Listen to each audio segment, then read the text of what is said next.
وحوي يا وحوي ايوحة. تخيلوا ان الاغنيه دي طلعت اقدم من شهر رمضان نفسه، لان احنا واخدينها من المصريين القدماء. بس ما كانش اسمها وحوي يا وحوي، كانوا بيقولوا واح واح اياح. واح كانت كلمه للترحيب زي اهلا كده. طب وايه اياح؟ اياح دي كانت ست عظيمه جدا اسمها اياح حتب، يعني قمر الزمان. واحفظوا الاسم ده كويس علشان هنحتاجه بعد شويه. اياح حتب كانت زوجة الملك سقن رع اللي حكم مصر ايام الهكسوس، والشهاده لله ان اياح حتب كانت بتكره الهكسوس كره العمى وعايزه انها تخرجهم من مصر باي شكل. قامت مشجعه جوزها سقن رع ان هو يدخل في حرب معاهم، بس للاسف هو انهزم في الحرب دي ومات. اياح حتب تسكت؟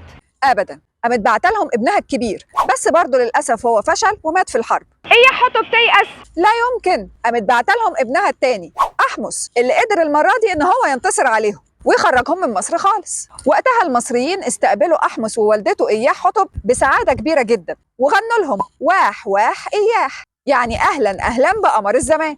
طب إيه علاقة ده كله برمضان؟ هو كان على أيامهم؟ لا، بس بعد آلاف السنين جه شاعر اسمه حلمي المنسترلي وقرر إن هو يعمل أغنية عن رمضان، فكتب وحوي يا وحوي إياح، مستغل فكرة إن واح يعني مرحب وإياحة يعني قمر، واتذاعت لأول مرة في رمضان سنة 1937. وعلشان كده ارتبطت الأغنية دي برمضان. شفتوا الدبل ميننج بيعمل إيه؟